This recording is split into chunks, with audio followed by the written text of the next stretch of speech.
I would like to introduce two amazing women from the Minnesota Twins Baseball Club. We have Shelley Andrew, technology manager, and Virginia delaRiva, who's a software developer. So I would love to welcome you both, and you guys have the floor. So hi everyone, I'm Virginia and Shelley and I will be presenting, and I'll just put up the presentation and Shelley will start off. So super excited to be here and to share our story and hope you enjoy it.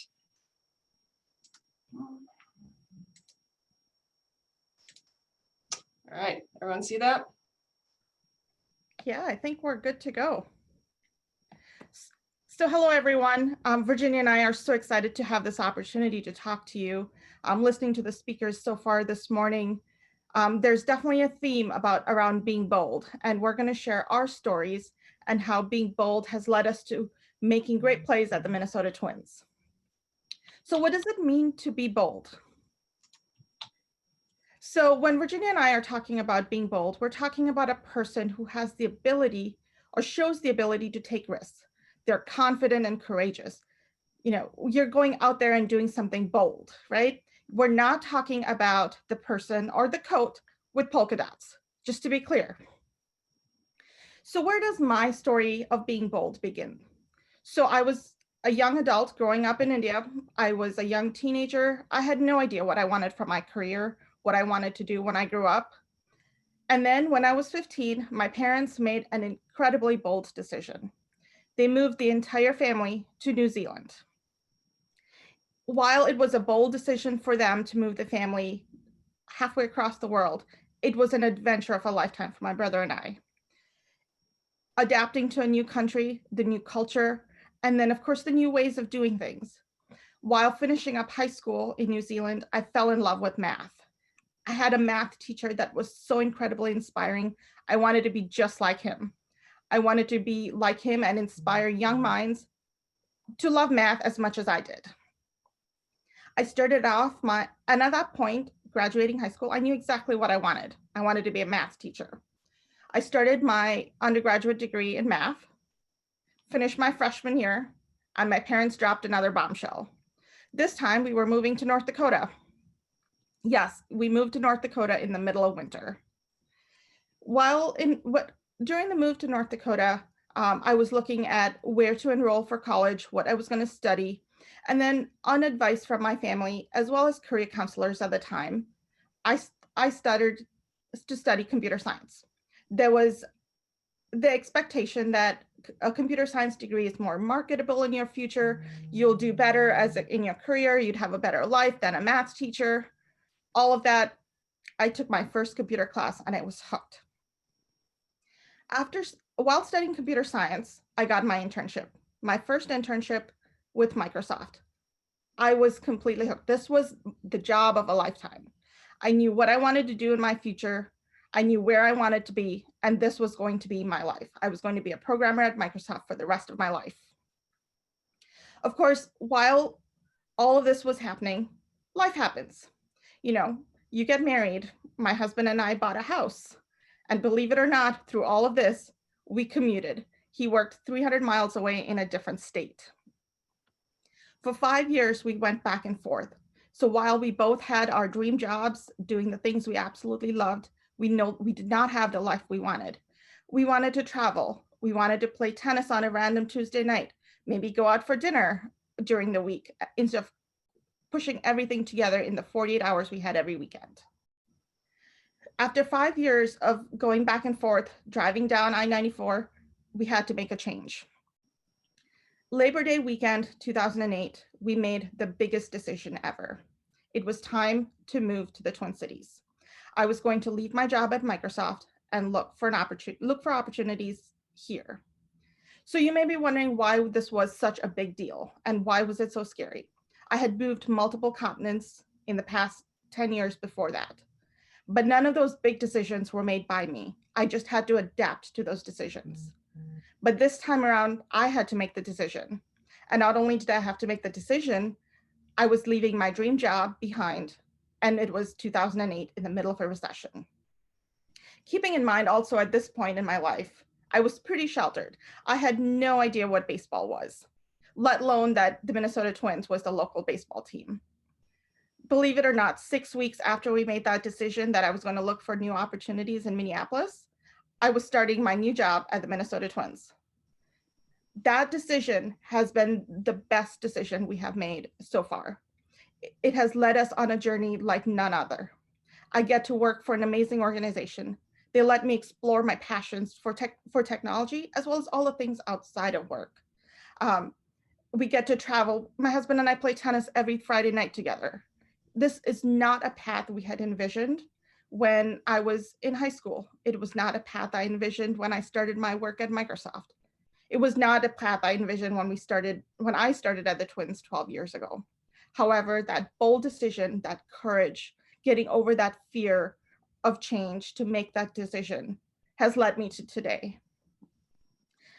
I'm going to kind of wrap up right here, but I'm going to let Virginia talk about her journey and we'll go from there.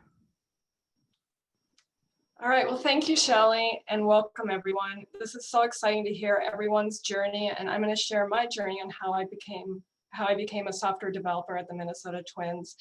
And I think along the way, you'll see the common themes that life is a journey. Sometimes we don't end up where we thought we were going to be. And, to tell you honestly, I'm still trying to figure out what I want to be when I grow up. So I'll tell you where I am now, but I don't know if that's going to be where I end up in the long term. But starting off, there are a couple of things though that have been constant throughout my life. And I do have a couple of principles that have guided me through both my life and my career. And one of them is to be curious, to always be learning. And this includes both formal and informal education. I can't stress the importance and how this has really opened up opportunities for me just to always be open and learning new things. The other one is to be flexible. You think you're going to start off going somewhere, but sometimes life throws you a curveball and you got to really be adaptable and flexible and kind of roll with the punches, and maybe also flexible with what your own internal beliefs are and what you think is success and where you think you want to end up, because life is long and sometimes your likes change and what you really want to do is no longer what you want to do anymore. And, the speakers before us, we change our minds and that's okay. So I'm going to talk to you about my journey. So I think, like most people, you think, I remember ever since I was a little girl, I always wanted to be an electrical engineer. That was pretty clear.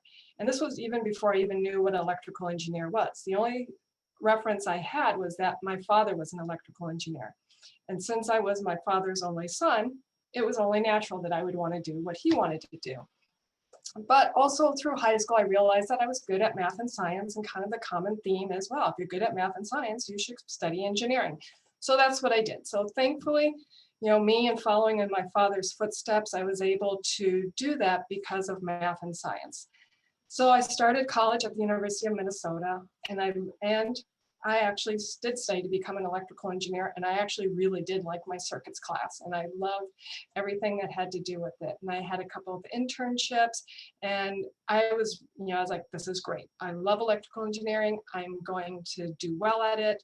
I had a couple of internships, both at a company that no longer exists called Control Data, but then also at General Motors, and I was having a blast. So far, so good. Life is on track. Then I got my first job out of college, and that was at 3M. And I was working on infusion pumps and designing those. And I'm like, this is fantastic. I'm doing what I love to do. I'm designing cool stuff, and I'm working on a product that is actually helping people. And so, as my life was going on, it was kind of going as planned, as how I thought it always was going to be. After 3M, I took another job over at Medtronic, same thing, medical devices, designing cool things, working with creative, innovative people. It was just very fulfilling. And so I was like, here I am, I'm moving up, I'm getting different jobs, got a couple promotions along the way. It was fantastic.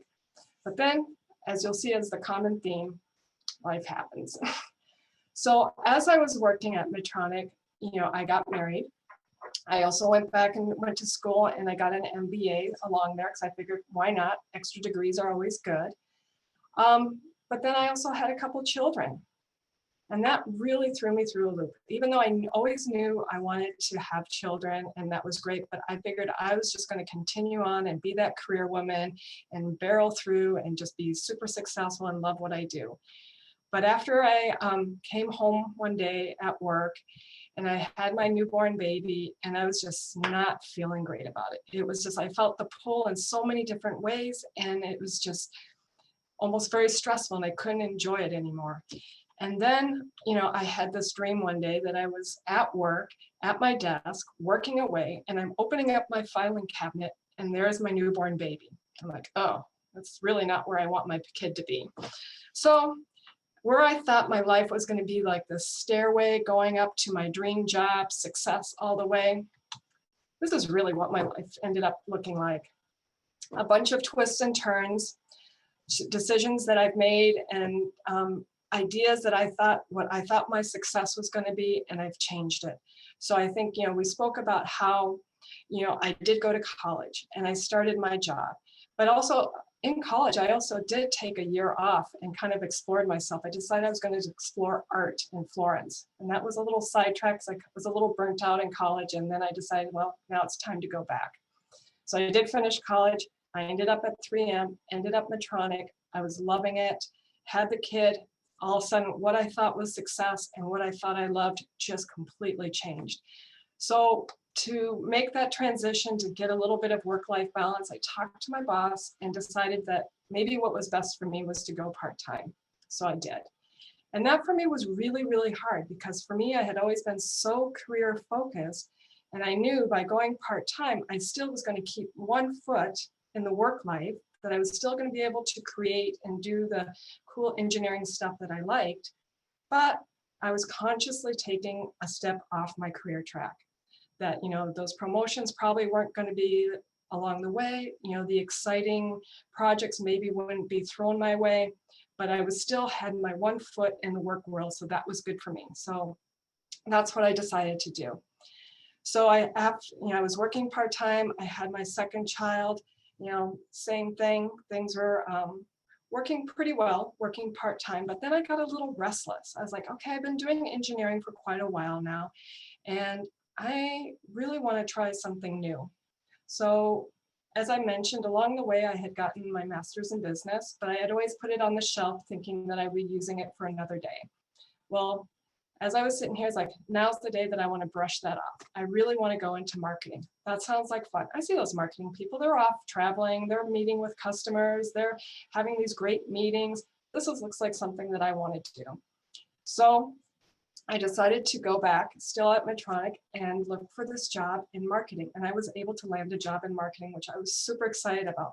But what that required me to do was to go back and work full time. So I did. So I'm back on the career track. I'm working in marketing. I'm having a blast, meeting with customers, traveling, and it just got to be crazy again. I did that probably for about 8 years. And once again, I looked around my life and decided that, wow, things are really chaotic here. I am going through life. I feel like a taskmaster. Everything is a checklist that I'm trying to mark off, and I'm not really enjoying life. I'd wake up in the morning, get the kids up, get them to daycare, run off to work. Sometimes it was catch a flight that night. Just constantly traveling and moving. And I just looked at my life and said, like, this is not where I want to be right now. This is crazy. So I made another decision. I kind of assessed things and how things were going, spoke with my husband. And at that point, I decided, I'm just going to step off. I'm going to step off this crazy wheel, and I am going to not work, and I am going to focus on my kids and try to raise them to be the best people that they can be.